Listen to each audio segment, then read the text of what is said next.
जय हिंद दोस्तों। शिक्षा एक उद्देश्य चैनल में आपका बहुत बहुत स्वागत है। आज मैं आपके लिए बहुत ही इंपॉर्टेंट क्लास लेके आया हूँ। बात करेंगे भारत की मिट्टियों की। भारत में कितने प्रकार की मिट्टी पाई जाती है, कौन कौन सी मिट्टी पाई जाती है, किस क्षेत्र में है, किस मिट्टी का प्रभाव है, कहाँ पर किस तरह की फसलें हम उगा सकते हैं, ठीक है, जो वहाँ की मिट्टी के लिए सुटेबल हैं। तो इस तरह के बहुत ही इंपॉर्टेंट क्वेश्चंस के साथ साथ मैं इस पूरे टॉपिक पर बात करने वाला हूँ। तो बने रहिए इस क्लास में और चैनल को सब्सक्राइब जरूर कर लीजिएगा, ठीक है। तो चलिए स्टार्ट करते हैं आज की क्लास को। देखिए, सबसे पहला हमारा क्वेश्चन हमारे दिमाग में यही आता है कि मिट्टी क्या है या फिर किस तरह से ये बनी है। तो देखिए, बात करेंगे मिट्टी क्या है। मिट्टी पृथ्वी की ऊपरी परत होती है। अगर हम देखेंगे तो अर्थ की पृथ्वी की ऊपरी जो लेयर है वो क्या है, वो मिट्टी ही है, ठीक है। और यह चट्टानों के टूटने फूटने, जैविक अपघटन यानी ऑर्गेनिक डिकम्पोजिशन, जलवायु और समय के प्रभाव से बनती है। इसमें खनिज, जैविक पदार्थ यानी ऑर्गेनिक मैटर, पानी और हवा होते हैं। यह पौधों को उगाने के लिए एक आवश्यक माध्यम है, ठीक है।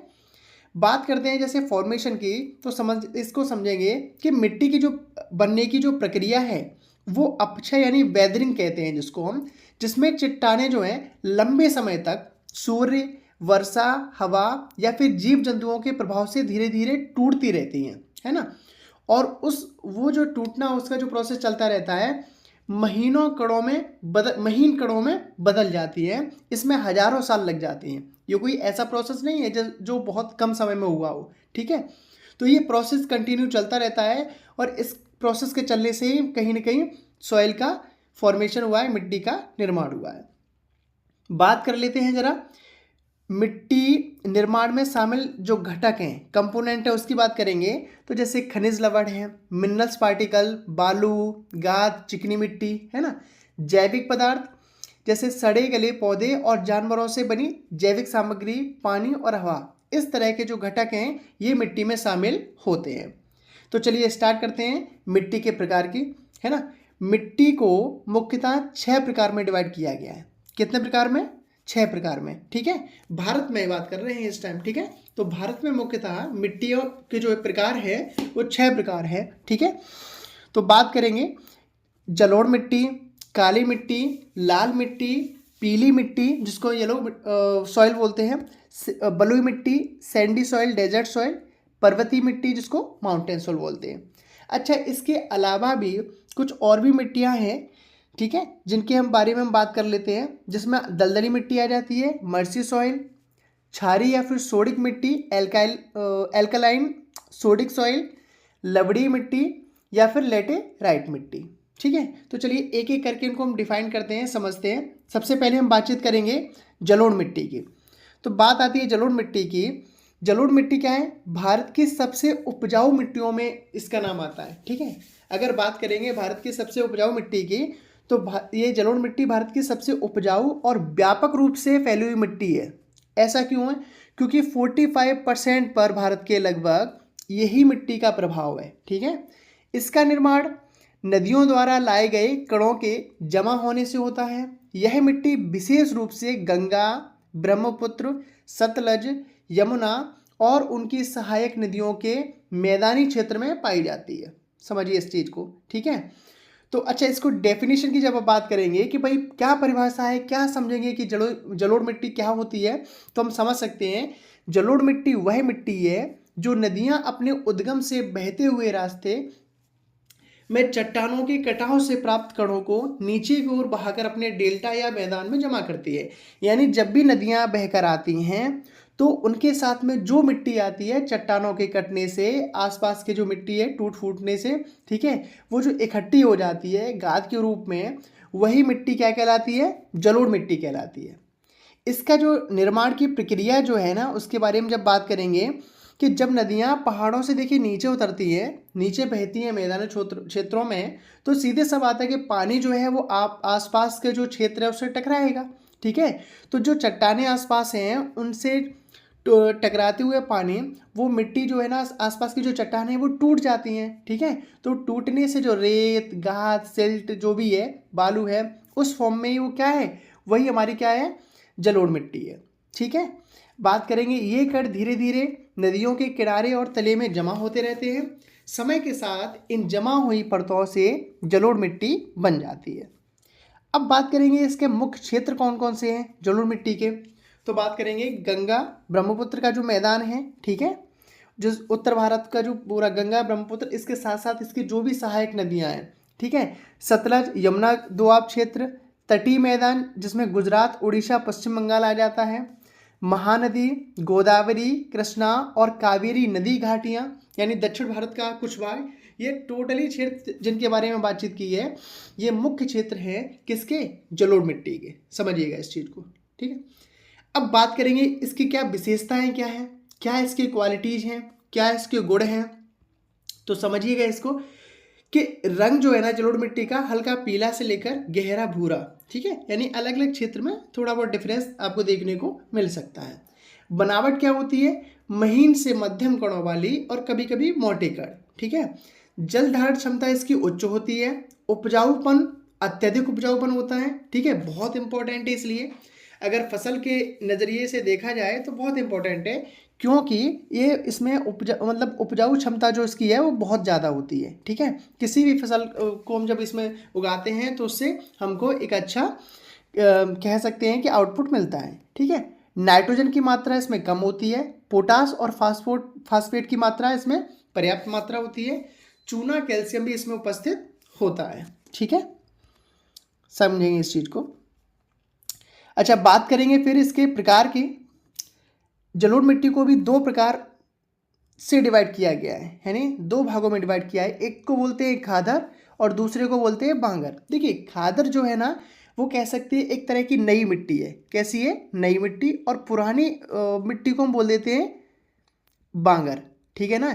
यानी जो नई एक तरह से कह सकते हैं कि हाल ही में जमा हुई मिट्टी या फिर नदी के किनारों में की पट्टी में पाई जाती है, अधिक उपजाऊ और महीन बनावट की होती है, इस तरह की मिट्टी को खादर मिट्टी कहते हैं।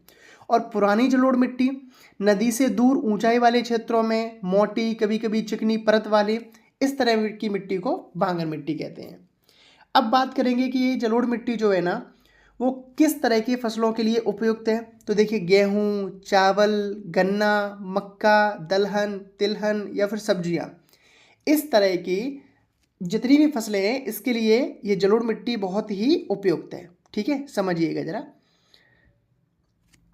अब बात करेंगे कि जलोढ़ मिट्टी का क्या इंपॉर्टेंस है, महत्व क्या है। तो देखिए मैंने कहा आपसे कि भारत की खाद्य सुरक्षा में महत्वपूर्ण भूमिका है।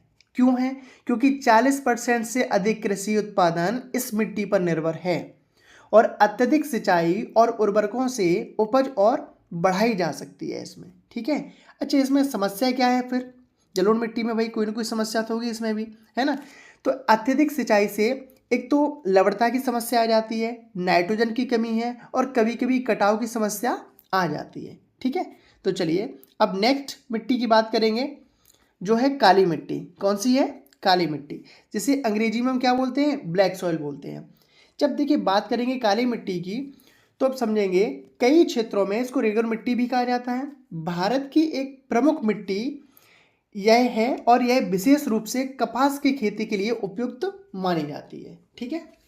अच्छा, बात करेंगे काली मिट्टी की तो इसका देखिए हिंदी नाम काली मिट्टी है, अंग्रेजी नाम ब्लैक सॉइल है, स्थानीय नाम महाराष्ट्र में इसको रेगोर और मध्य प्रदेश में इसको काली मिट्टी ही के नाम से जानते हैं, ठीक है। अब इसके कुछ गुण की बात कर लेते हैं। तो इसका जो कलर होता है, रंग जो होता है कैसा होता है, गहरा काला से लेकर धूसर काला तक होता है। संरचना इसकी कैसी होती है, महीन कण और चिकनी बनावट होती है। जल धारण क्षमता बहुत अधिक होती है इसमें, पानी को लंबे समय तक रोक सकती है। पीएच जो इसका वैल्यू होती है वो 6.5 से 8.5 तक होती है। खनिज की बात करेंगे तो कैल्शियम, पोटास, मैग्नीशियम, कार्बनिक पदार्थ कम मात्रा में और चिकनाहट सूखने पर दरारें पड़ जाती हैं, गीली होने पर चिपचिपी हो जाती है, ठीक है। और अक्सर आपने देखा होगा कि कई बार जैसे जो काली मिट्टी है उसमें दरारें जो पड़ जाती है, लेकिन इसका मतलब ये नहीं है कि एकदम वो सूख चुकी है ज़मीन, लेकिन अंदर उसके देखा जाए तो नमी बड़ी रहती है ना, समझिए इस चीज़ को। अच्छा, इस बात करेंगे कि उत्पत्ति इसकी कैसे होती है। तो यह मिट्टी जो है ना बेसाल्ट चट्टानों के बिगटस से बनी है। किससे बनी है, जो बेसाल्ट चट्टानें हैं उसके विघटन से बनी है, जो दक्कन ट्रैप क्षेत्र में पाई जाती है। और ज्वालामुखी विस्फोट के बाद जो लावा ठंडा होकर चट्टानें जो बनती हैं, उनके क्षरण से यह मिट्टी बनती है। ठीक है, समझिएगा इस चीज़ को। अब बात करेंगे कि भारत में इसका विस्तार क्या है।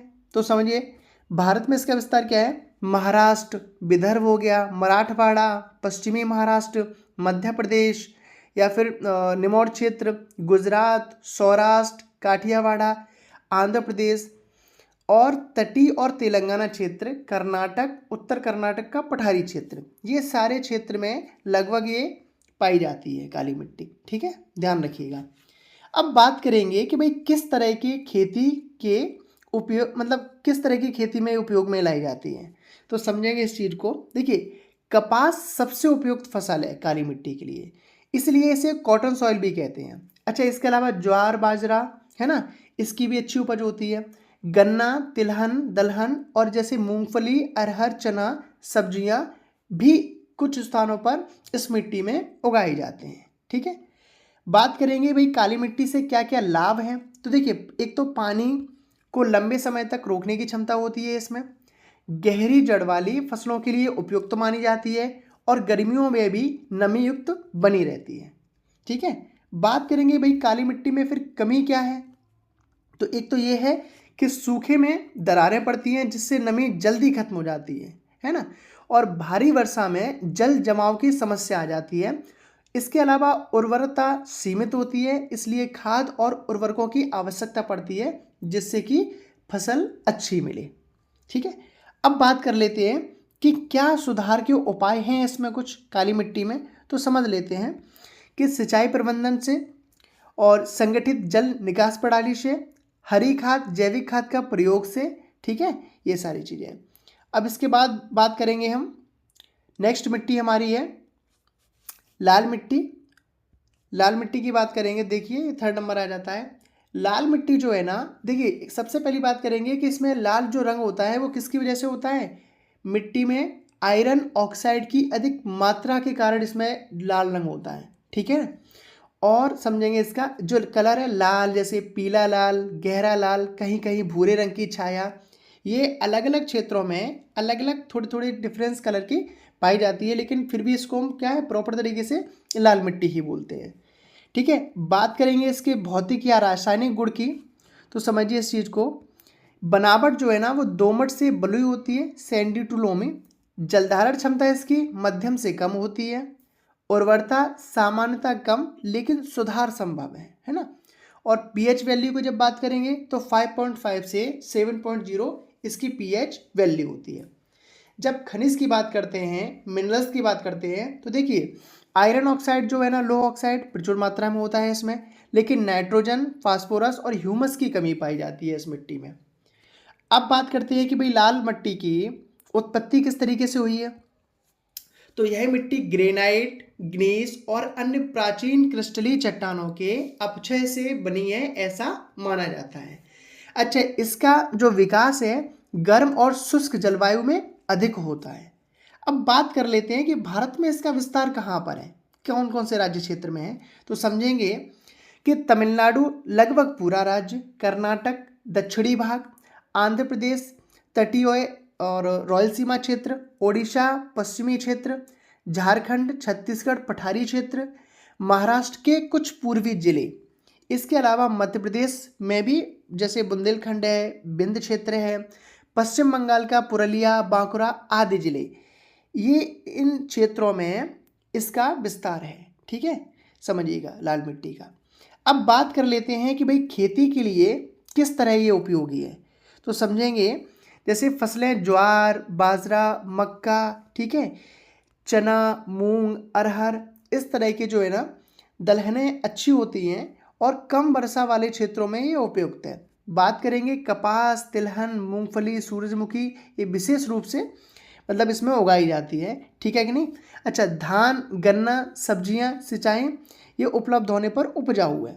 ठीक है, तो इस तरह की फसलों को हम इस मिट्टी में उगा सकते हैं। ठीक है, बात करेंगे कि लाल मिट्टी के क्या क्या एडवांटेज हैं, लाभ क्या है लाल मिट्टी से। तो देखिए, एक तो गहरी जड़ों वाली फसलों के लिए उपयुक्त होती है ये।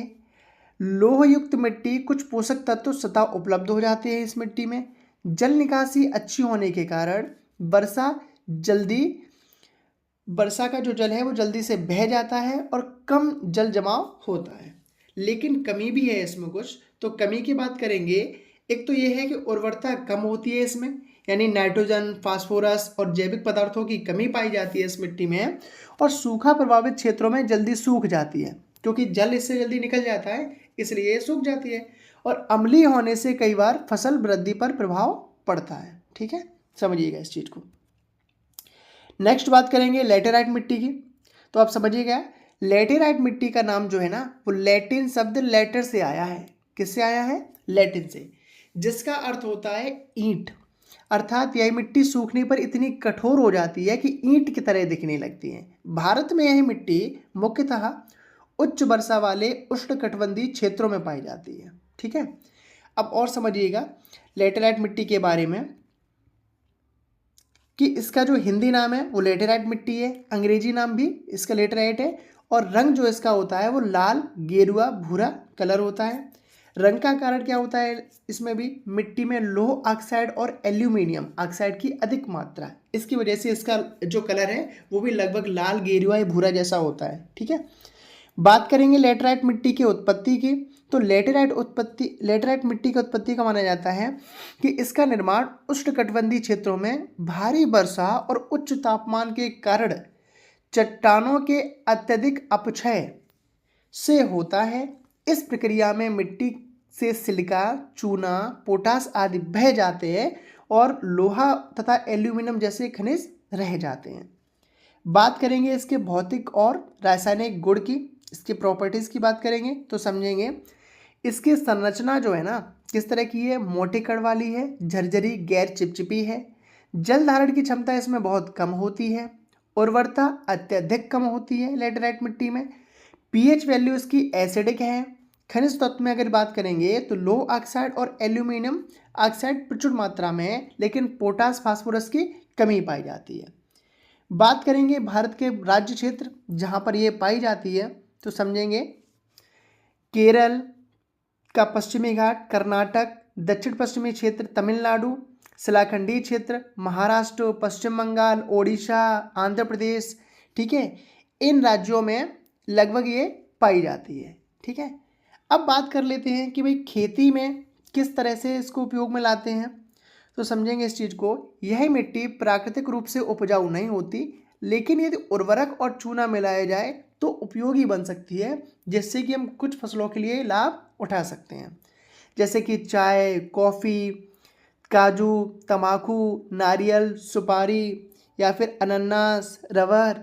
ठीक है, इस तरह की जो फसलें हैं इनको हम क्या कर सकते हैं? उगा सकते हैं। ठीक है, यानी जिसको कह सकते हैं उष्णकटिबंधीय फसलें। और खासकर जैसे कर्नाटक, केरल के तटीय क्षेत्र में इन सबको उगाया भी जाता है। नारियल हुआ, सुपारी हुआ, ये सारी चीज़ें। ठीक है, और चाय, कॉफ़ी, काजू, तंबाकू वगैरह ये पहाड़ी और ढलानी उपयुक्त कुछ क्षेत्रों में इसको उगाया जाता है। समझिएगा इस चीज़ को।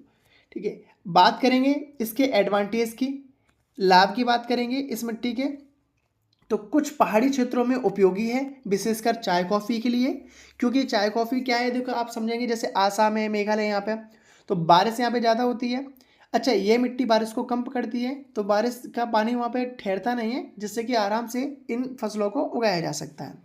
ठीक है, बारिश का पानी जल्दी बहा देता है, जल जमाव नहीं होता है और पक्की ईंटों के निर्माण में ये उपयोगी होती है। बात करेंगे भाई इसमें कमी क्या है, तो कमी सबसे पहले यही है कि उर्वरता क्षमता इसकी कम होती है। ठीक है, जल धारण क्षमता भी कम होती है और फास्फेट, पोटास, चूना की भारी कमी इसमें देखने को मिलती है। ठीक है, चलिए अब नेक्स्ट बात करेंगे हम रेगिस्तानी मिट्टी। तो देखिए रेगिस्तानी मिट्टी की बात करते हैं तो यहाँ पर रेगिस्तानी मिट्टी का विस्तृत विवरण समझेंगे इस चीज़ को। यह मिट्टी भारत के शुष्क और अर्ध शुष्क क्षेत्रों में पाई जाती है, जहाँ वर्षा बहुत कम होती है और तापमान बहुत ज़्यादा रहता है। ठीक है, और बात करेंगे इसका हिंदी नाम रेगिस्तानी मिट्टी यानी मरुस्थलीय मिट्टी है, अंग्रेजी नाम डेजर्ट सॉइल यानी एरिड सॉइल जिसको बोलते हैं। रंग इसका कैसा रहता है? हल्का भूरा, पीला, धूसर इसका कलर रहता है। स्वरूप इसका होता है ढीली, रेतीली और बहुत ही सूखी मिट्टी। बात करेंगे इसके उत्पत्ति की, तो समझेंगे इसका जो फॉर्मेशन हुआ है, इसकी उत्पत्ति हुई है, यह मिट्टी मुख्यतः पवन द्वारा उड़ाई गई रेत और सूखी चट्टानों के अपक्षय से बनती है। ठीक है, अब समझिएगा, क्योंकि वहाँ पर टेम्परेचर ज़्यादा रहता है, पानी की कमी रहती है, तो सूखी जो चट्टानें हैं उनके टूटने फूटने से, हवा की वजह से टूटने से यह मिट्टी का फॉर्मेशन होता है। यह क्षेत्र कम वर्षा जैसे कि 100 से 500 मिलीमीटर बताया गया है और अत्यधिक तापमान के कारण शुष्क रहता है। बात कर लेते हैं इस मिट्टी के भौतिक और रासायनिक गुण की, तो समझेंगे इसका जो जलधारण क्षमता इसकी जो होती है वो बहुत ही कम होती है। उर्वरता जो क्षमता होती है कम है, लेकिन सिंचाई होने पर सुधार संभव है। ठीक है, पीएच वैल्यू की जब बात करते हैं तो क्षारीय होता है, लगभग 7.5 से 9 इसका पीएच वैल्यू होती है। खनिज तत्व की जब बात करते हैं तो कैल्शियम, जिप्सम और नाइट्रोजन, कार्बनिक पदार्थों की भारी कमी होती है। ठीक है, नाइट्रोजन की जो है ना कमी इसमें पाई जाती है, कैल्शियम जिप्सम फिर भी इसमें पाया जाता है। बात कर लेते हैं कौन कौन से राज्य क्षेत्र हैं जहाँ पर ये हमें देखने को मिलती है, तो जैसे राजस्थान सबसे मेन आ जाता है इसमें, जिसमें कि जैसलमेर, बीकानेर, बाड़मेर, है ना, गुजरात जिसमें कच्छ आ जाता है, हरियाणा और पंजाब दक्षिण पश्चिम भाग जिसके आ जाते हैं। इसके अलावा आंध्र प्रदेश, कर्नाटक का भी कुछ जो शुष्क क्षेत्र है वहाँ पर इस तरह की मिट्टी हमको देखने को, रेगिस्तानी मिट्टी मिलती है। बात करेंगे खेती में उपयोग की, कि भाई इसको खेती में किस तरह उपयोग में लाया जाता है, तो रेगिस्तानी मिट्टी प्राकृतिक रूप से कृषि के लिए उपयुक्त नहीं होती है, क्योंकि सूखी मिट्टी है, पानी इसमें है नहीं है, पानी रोकने की क्षमता भी नहीं है। लेकिन यदि सिंचाई और उर्वरक उपलब्ध हो तो खेती संभव है, यानी आपके पास पर्याप्त माध्यम है सिंचाई करने का, तब इस मिट्टी में आप कुछ फसल उगा सकते हैं। फिर भी कौन कौन सी वो फसलें हैं जिनको हम इस मिट्टी में उगा सकते हैं, तो देखेंगे जैसे बाजरा, ज्वार हुआ, चना, अरहर है, ग्वार और मूंगफली है, तारामीरा, तिल है। इस तरह की फसलें जो है ना इनको हम इस मिट्टी में उगा सकते हैं पानी की उपलब्धता के साथ साथ। अच्छा, बात करेंगे इंदिरा गांधी जो नहर है राजस्थान में, इस जैसी जो परियोजनाओं ने इस क्षेत्र में खेती को सफल बनाया है। ठीक है, चलिए बात करेंगे इसके फिर भी क्या क्या लाभ है इस मिट्टी के, तो ढीली मिट्टी जिससे जड़ आसानी से फैलती हैं, सिंचाई मिलने पर बहुत उपजाऊ बन सकती है, और कुछ क्षेत्रों में खनिज पदार्थों की उपलब्धता भी इसमें होती है। और कमी तो आपको पता ही है लगभग कि भारी समझेंगे इसको, पानी की भारी कमी होती है, सिंचाई के बिना खेती असंभव है, कार्बनिक पदार्थ नाइट्रोजन फास्फोरस की कमी होती है, और अधिक तापमान के कारण वाष्पीकरण ज़्यादा होता है। ठीक है, रेत उड़ने से मिट्टी का क्षण भी होता रहता है। चलिए नेक्स्ट बात करेंगे यहाँ पर पर्वतीय मिट्टी की, बात करेंगे किसकी, पर्वतीय मिट्टी को समझते हैं। देखिए यहाँ पर पर्वतीय मिट्टी का समझेंगे, यह मिट्टी भारत के पहाड़ी और पर्वतीय क्षेत्रों में पाई जाती है। इसकी विविधता स्थान, ऊंचाई और जलवायु के अनुसार भिन्न होता है। ठीक है, समझेंगे इसका कलर जो होता है वो भूरा, गहरा भूरा और काला या धूसर कलर की यह मिट्टी होती है पर्वतीय मिट्टी। स्वरूप पतली, ढीली और पथरीली या कंकरीली मिट्टी ये होती है पर्वतीय मिट्टी। इसकी बात कर लेते हैं उत्पत्ति की, तो पर्वतीय मिट्टी जो है ना, यह मिट्टी पहाड़ों और ढलानों पर चट्टानों के अपक्षय और जैविक पदार्थों के मिश्रण से बनती है। बात करेंगे जलवायु, वनस्पति और ऊंचाई के अनुसार मिट्टी की बनावट और गुण बदलते हैं। ढलानों पर बहाव के कारण यानी इरोशन के कारण यह मिट्टी अक्सर पतली और कम गहराई वाली होती है। अच्छा, बात कर लेते हैं पर्वतीय मिट्टी के भौतिक और रासायनिक गुणों की, तो समझिए संरचना जो उसकी होती है, कुछ स्थानों पर रेतीली और कुछ स्थानों पर दोमट या पथरीली होती है ये मिट्टी। जल धारण क्षमता की बात करते हैं तो मध्यम से कम होती है, ढलानों पर पानी जल्दी बह जाता है। उर्वरता की जब बात करते हैं तो ऊंचाई के अनुसार अलग अलग, कहीं उपजाऊ और कहीं बंजर ये देखने को मिलती है। पीएच वैल्यू की अगर बात करेंगे तो इसका एसिडिक होता है, विशेषकर जहाँ पर वर्षा ज़्यादा होती है। खनिज तत्व की जब बात करेंगे, मिनरल्स की बात करेंगे, तो कार्बनिक पदार्थ ह्यूमस अधिक है, पर कुछ खनिज तत्वों की कमी देखने को मिलती है इसमें। अच्छा, बात कर लेते हैं कि भारत में कहाँ कहाँ इसका विस्तार है, कहाँ कहाँ में देखने को मिलती है। तो जैसे उत्तर भारत में हमको ये जम्मू कश्मीर, हिमाचल प्रदेश, उत्तराखंड में देखने को मिलती है। पूर्वोत्तर भारत में सिक्किम, नागालैंड, मेघालय, मिजोरम, अरुणाचल प्रदेश में देखने को मिलती है। दक्षिण भारत की बात करेंगे तो नीलगिरी, अन्नामलाई, पश्चिमी घाट के क्षेत्रों में देखने को मिलती है। और पूर्वी भारत की बात करेंगे तो पूर्वी झारखंड, ओडिशा के पहाड़ी क्षेत्रों में ये देखने को में मिलती है।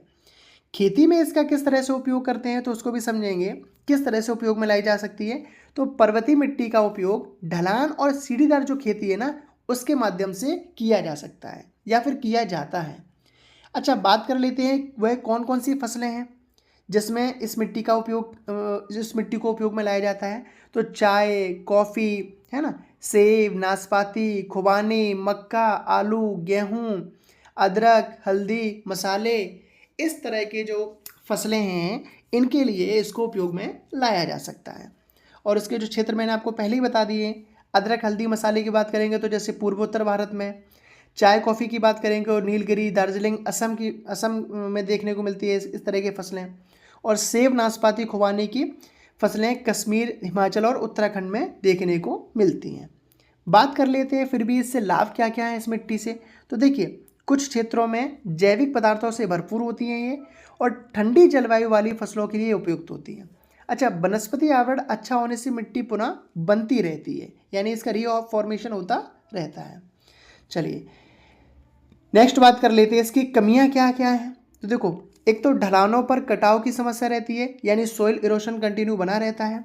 अत्यधिक बारिश वाले क्षेत्रों में खनिज निकल जाते हैं इससे। कई क्षेत्रों में पथरीली और कम गहरी होती है, इसलिए सिंचाई का काम जो है ना वो भूमि सीमित या कठिन होता है, डिफिकल्ट होता है। चलिए बात कर लेते हैं नेक्स्ट मिट्टी की, पीट या दलदली मिट्टी। ठीक है, तो दलदली मिट्टी की जब बात करते हैं समझिएगा, यह भारत की विशिष्ट मिट्टियों में से एक मिट्टी मानी जाती है जो विशेषकर अत्यधिक नमी वाले क्षेत्रों में पाई जाती है। इस मिट्टी में जैविक पदार्थों की मात्रा बहुत अधिक होती है, लेकिन यह प्राकृतिक रूप से खेती के लिए उपयुक्त नहीं मानी जाती जब तक इसमें कुछ सुधार ना किए जाए। अब बात कर लेते हैं इसके फॉर्मेशन की। सबसे पहले बात करेंगे कि इसका जो कलर है, इसका कलर होता है गहरा काला या भूरा, और स्वरूप इसका कैसा होता है तो बहुत अधिक नरम और स्पंजी मिट्टी होती है यह। ठीक है, उत्पत्ति की जब बात करते हैं तो देखिए इसकी उत्पत्ति मानी जाती है, यह मिट्टी पानी से भरे क्षेत्रों में वनस्पति के अधपके सड़ने यानी डिकम्पोजिशन से बनती है। पार्शियल डिकम्पोजिशन से ये मिट्टी बनती है, इसका फॉर्मेशन होता है। अच्छा, अत्यधिक नमी और जलभराव के कारण जैविक पदार्थों से जैविक पदार्थ जो है ना वो पूरी तरह से सही नहीं सड़ पाते हैं, तो जिससे मिट्टी में ह्यूमस अधिक हो जाती है। ठीक है, बात कर लेते हैं इसके कुछ भौतिक और रासायनिक गुण की। तो संरचना इसकी मुलायम, गीली और कार्बनिक पदार्थों से भरपूर होती है। जल धारण की क्षमता की बात करेंगे तो बहुत अधिक होता है इस मिट्टी में। उर्वरता की बात करेंगे तो ह्यूमस अधिक और नाइट्रोजन और खनिज तत्व सीमित मात्रा में पाए जाते हैं। बात करेंगे पीएच वैल्यू की तो ये एसिडिक होती है। और बात करेंगे स्पेशल भाई क्या इसमें खास विशेषता है, तो अक्सर दुर्गंध युक्त होती है। क्यों होती है, क्योंकि भाई जैविक सड़न के कारण होती है, डिकम्पोजिशन होता रहता है, पानी भराव के कारण ये मिट्टी बनती है, इसलिए ये सारी चीज़ें। अब बात कर लेते हैं कि वो कौन कौन से भारत के राज्य क्षेत्र हैं जहाँ पर ये मिट्टी हमें देखने को मिलती है।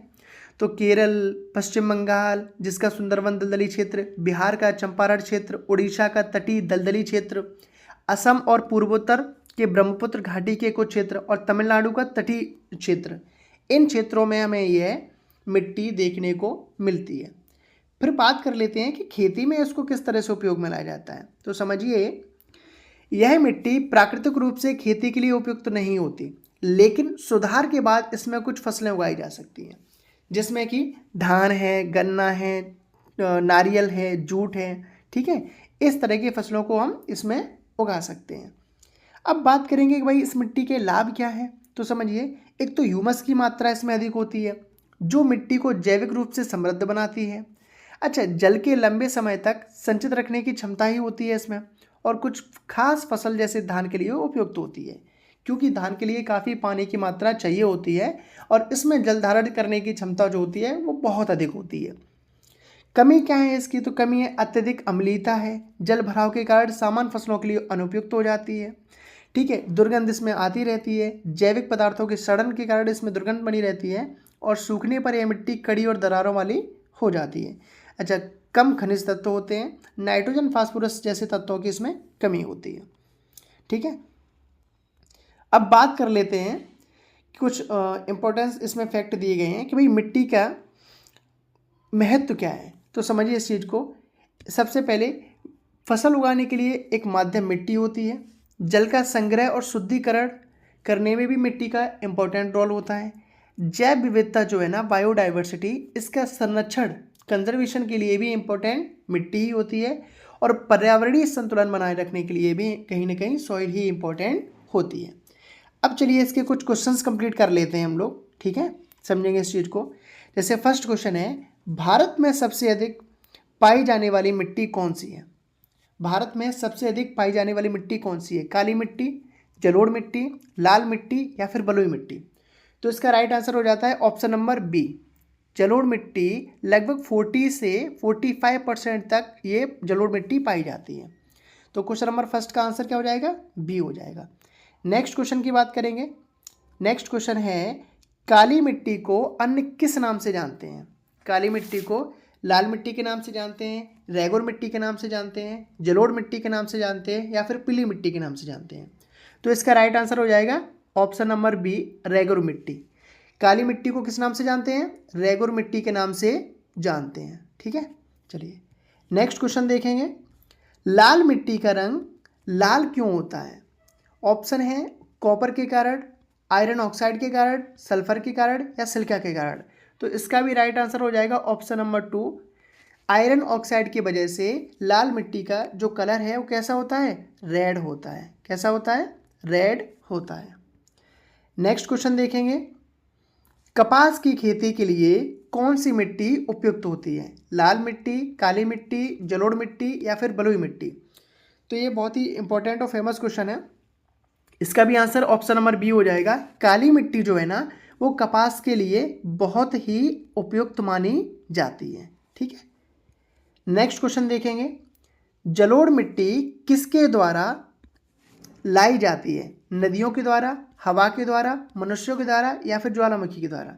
तो देखिए, मिट्टी का फॉर्मेशन खासकर जलोढ़ का नदियों के द्वारा होता है, इसीलिए कि ये बहुत इंपॉर्टेंट है क्योंकि इसमें उर्वरक क्षमता जो है ना बहुत अधिक पाई जाती है, सबसे ज़्यादा कह सकते हैं हम, बहुत अधिक क्या।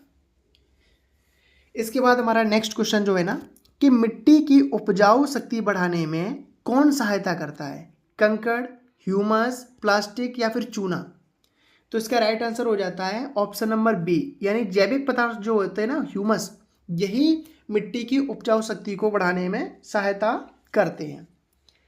नेक्स्ट क्वेश्चन 7 देखेंगे, रेगिस्तान में पाई जाने वाली मिट्टी को क्या कहते हैं? बलुई मिट्टी, काली मिट्टी, पीली मिट्टी या जलोढ़ मिट्टी? तो इसका राइट आंसर है ऑप्शन नंबर ए, बलुई मिट्टी। ठीक है, इसमें पानी की मात्रा कम होती है, तो रेगिस्तान में जो पाई जाने वाली मिट्टी है उसे हम बलुई मिट्टी बोल देते हैं। इसका दूसरा नाम क्या है? बलुई मिट्टी। नेक्स्ट क्वेश्चन है, पीली मिट्टी में किस तत्व की कमी पाई जाती है? नाइट्रोजन और आयरन, कैल्शियम या फिर मैग्नीशियम? तो इसका राइट आंसर हो जाएगा ऑप्शन नंबर ए, नाइट्रोजन। ठीक है, इसका क्या है? राइट आंसर है, यानी पीली मिट्टी में हमको नाइट्रोजन तत्व की कमी देखने को मिलती है। नेक्स्ट क्वेश्चन है, जलोढ़ मिट्टी का प्रमुख गुण क्या है? क्या मेन क्वालिटी है? कठोर होती है, नमक वाली होती है, अत्यधिक उपजाऊ होती है या फिर भारी होती है? तो देखिए, जलोढ़ मिट्टी जो है ना अत्यधिक उपजाऊ होती है, ऑप्शन नंबर सी इसके लिए राइट आंसर हो जाएगा। ठीक है, बहुत ज़्यादा और उपजाऊ होती है। नेक्स्ट क्वेश्चन देखेंगे, मिट्टी का रंग किस पर निर्भर करता है? वहाँ के टेम्परेचर पर करता है, जलवायु पर करता है, उसमें पाई जाने वाले खनिजों पर करता है या फिर सिंचाई पर करता है? तो इसका भी राइट आंसर हो जाएगा उसमें पाई जाने वाली खनिज। इसको आप ऐसे याद रख सकते हो कि जैसे आयरन, जैसे लाल मिट्टी है, आयरन ऑक्साइड की मात्रा उसमें अधिक पाई जाती है, तो आयरन ऑक्साइड की वजह से कैसी दिखती है? लाल दिखती है। ठीक है, तो इससे हमें दिमाग में आ जाता है कि भाई खनिज के ऊपर ही डिपेंड करती है उसका कलर। नेक्स्ट क्वेश्चन है, सोडिक मिट्टी में किसकी मात्रा अधिक होती है? सोडियम लवण, कैल्शियम, नाइट्रोजन या फिर मैग्नीशियम? तो इसका राइट आंसर हो जाएगा सोडिक मिट्टी में सोडियम लवण की मात्रा अधिक मात्रा में पाई जाती है। नेक्स्ट क्वेश्चन है, भारत में काली मिट्टी मुख्यतः किस राज्य में पाई जाती है? उत्तर प्रदेश, आसाम, महाराष्ट्र या फिर उड़ीसा। अब देखिए किस राज्य में अधिक मात्रा में पाई जाती है, अधिक पाई जाती है ना, सॉरी, भारत में किस राज्य में पाई जाती है, सिर्फ इतना ही बात की गई यहाँ पे। तो बात करेंगे हम यहाँ पे महाराष्ट्र की। ऑप्शन नंबर सी इसका राइट आंसर हो जाएगा। महाराष्ट्र क्षेत्र में काली मिट्टी महाराष्ट्र के अलावा गुजरात वगैरह ये सब में देखने को मिलती है। तो मेनली यहाँ पे बात की गई कि किस राज्य में पाई जाती है मुख्यतः, तो मुख्य रूप से सबसे ज़्यादा जो क्षेत्र है वो महाराष्ट्र में आ जाता है। ठीक है, महाराष्ट्र का सबसे ज़्यादा जो काली मिट्टी के क्षेत्र है वो महाराष्ट्र राज्य में आ जाता है, इसलिए इसका right answer option number C Maharashtra हो जाएगा। नेक्स्ट क्वेश्चन की बात करेंगे, मिट्टी की बनावट यानी इसका टेक्सचर का क्या अर्थ है? रंग, कणों का आकार और अनुपात, वजन और नमी। तो इसका भी राइट आंसर हो जाएगा ऑप्शन नंबर बी, कणों का आकार और अनुपात, यही उसका टेक्सचर होता है। ठीक है, टेक्सचर का मीनिंग जो होता है उसके कणों के आकार और अनुपात से ही होता है। चलिए नेक्स्ट क्वेश्चन देखेंगे, कौन सी मिट्टी जल धारण करने में सबसे सक्षम होती है? काली मिट्टी, बलुई मिट्टी, जलोढ़ मिट्टी या फिर लाल मिट्टी। तो इसका राइट आंसर हो जाएगा काली मिट्टी जो है ना वो जल धारण करने में सबसे ज़्यादा सक्षम होती है। अच्छा, नेक्स्ट क्वेश्चन की बात करेंगे, किस मिट्टी को सुधारने के लिए जिप्सम डाला जाता है? लाल मिट्टी, सोडिक मिट्टी, जलोढ़ मिट्टी या फिर पीली मिट्टी। तो इसका क्वेश्चन नंबर 15 का राइट आंसर हो जाएगा ऑप्शन नंबर बी, सोडिक मिट्टी। ठीक है, इसको सही करने के लिए हम लोग क्या करते हैं, जिप्सम का यूज़ करते हैं। नेक्स्ट क्वेश्चन है, काली मिट्टी किस फसल के लिए उपयुक्त मानी जाती है, यानी सबसे उपयुक्त है? तो इसका राइट आंसर हो जाएगा ऑप्शन नंबर बी, कपास। काली मिट्टी कपास के लिए फेमस है, सबसे उपयुक्त मानी जाती है। नेक्स्ट क्वेश्चन 17 की बात करेंगे, भारत के किस भाग में जलोढ़ मिट्टी अधिक मात्रा में पाई जाती है? गंगा ब्रह्मपुत्र मैदान, पश्चिमी घाट, थार का रेगिस्तान या फिर उत्तर पूर्वी पहाड़ियाँ। तो देखिए इसका राइट आंसर हो जाएगा option number A, Ganga Brahmaputra का जो मैदानी भाग है, ठीक है, उसमें ही जलोढ़ मिट्टी हमें सबसे ज़्यादा अधिक देखने को मिलती है। ठीक है, नेक्स्ट क्वेश्चन देखेंगे, मिट्टी का पीएच मान किस बात को दर्शाता है? जल की मात्रा, अम्लीयता, क्षारीयता या फिर उर्वरता या गहराई। तो देखिए पीएच वैल्यू को जो फाइंड करते हैं वो उसकी अम्लता, क्षारीयता को देखने के लिए, समझने के लिए ही फाइंड करते हैं, यानी पीएच जो मान है वो अम्लीयता या क्षारीयता को ही कहीं ना कहीं रिप्रेजेंट करता है। ठीक है, ऑप्शन नंबर 20 का राइट आंसर हो जाएगा। नेक्स्ट क्वेश्चन की बात करेंगे, रेगुर मिट्टी की विशेषता क्या है? नमक अधिक होता है, कठोर होती है, जल सोखने की अधिक क्षमता होती है या फिर अनउपजाऊ होती है। तो देखिए रेगुर मिट्टी जो है ना इसमें जल सोखने की अधिक क्षमता होती है। ऑप्शन नंबर सी इसका राइट आंसर हो जाएगा। बात करेंगे हमारी लास्ट क्वेश्चन की 20, उपजाऊ मिट्टी का सामान्य पीएच मान कितना होता है? तो उपजाऊ मिट्टी का सामान्य पीएच मान 6 से 7.5 होता है। ठीक है, 6 से 7.5 होता है। दोस्तों अगर क्लास अच्छी लगी हो तो चैनल को सब्सक्राइब कर लेना और लाइक करना बिल्कुल भी मत भूलना। धन्यवाद।